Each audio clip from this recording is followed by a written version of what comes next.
David Lynch is described in many ways. Weird, surreal, Jimmy Stewart from Mars according to Mel Brooks. His convention-breaking, genre-bending films are even more difficult to define.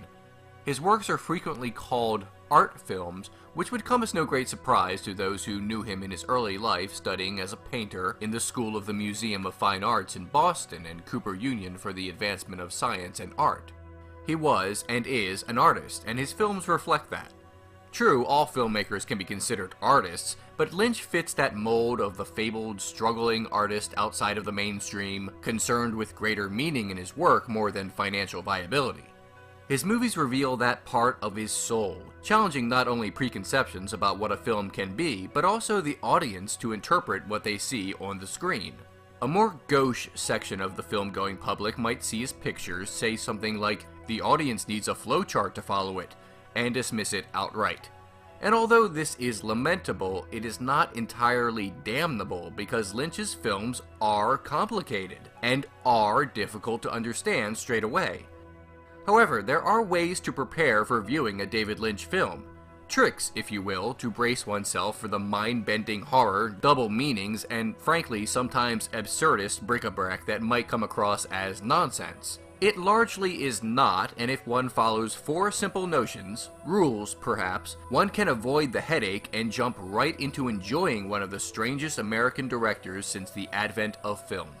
Before beginning, it should be noted that these 4 things are most relevant to Lynch's most unusual films. His adaptations of other source material are not as difficult to follow, and the rare Lynch film with a traditional coherent narrative, like Elephant Man, doesn't require greater analysis. Only the Lynchiest of his films, Eraserhead, Lost Highway, Mulholland Drive, Inland Empire, that sort, will be relevant here.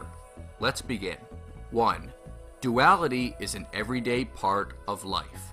For imaginative types like Lynch, one would merely assume that he saw the world differently, like there was a second world only known to himself, just beneath the surface. His films bring this to life, but mostly in an individual way, a manner that shows the duality of human nature through singular characters. It's more than good and evil, though, more like harsh reality and gorgeous fantasy. Spoilers to come. In Mulholland Drive, Naomi Watts plays 2 characters, or possibly 1 character, or possibly more. It is never explained.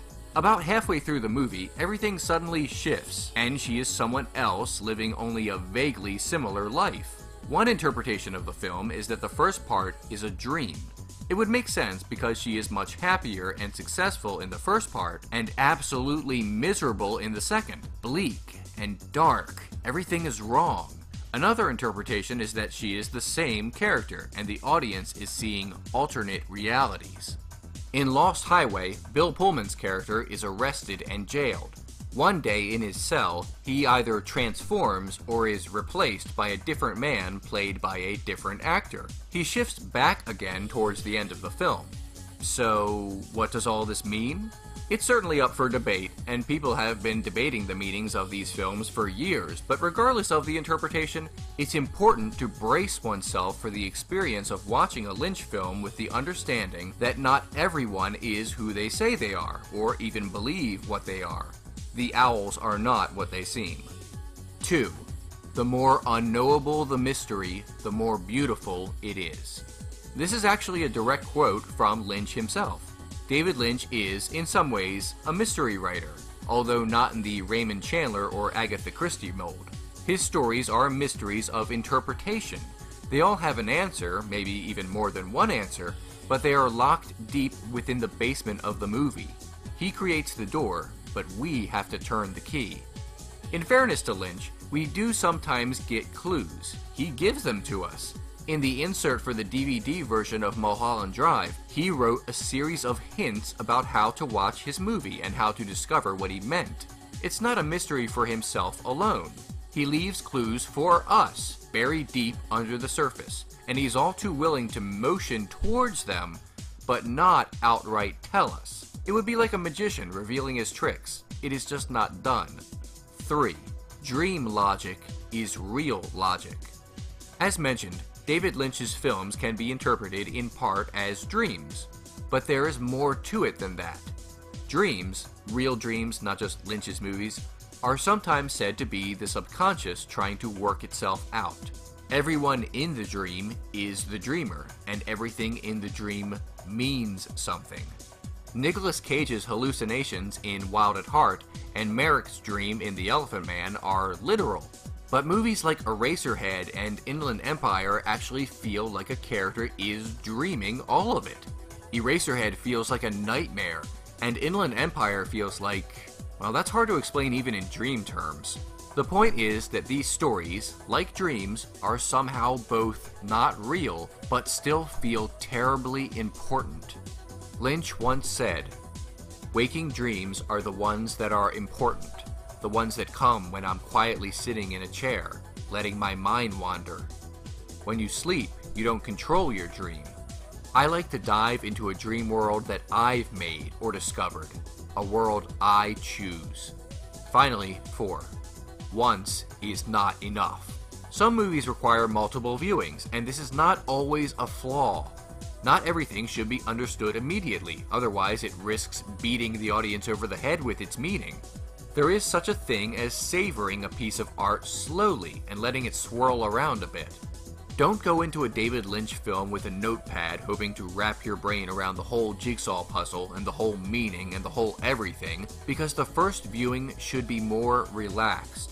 Start putting together the bits and pieces the second time around. Maybe months later, so it doesn't feel like you're watching something again, but rather watching something with new eyes.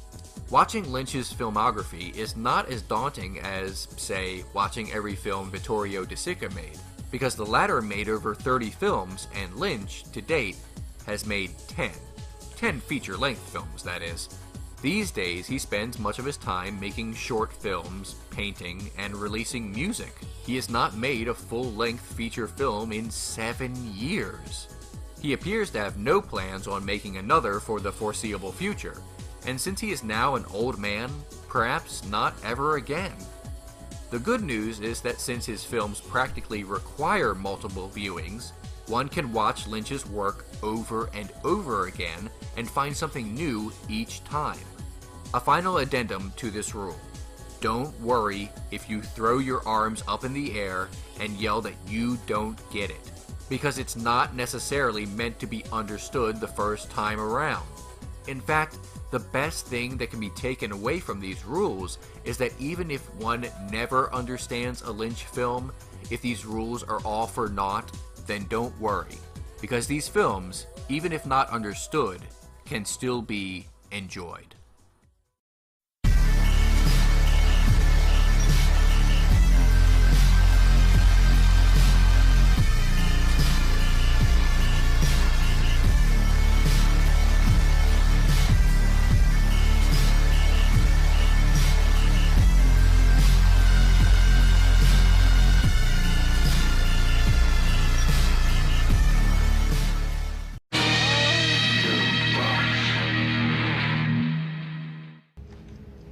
The owls are not what they seem.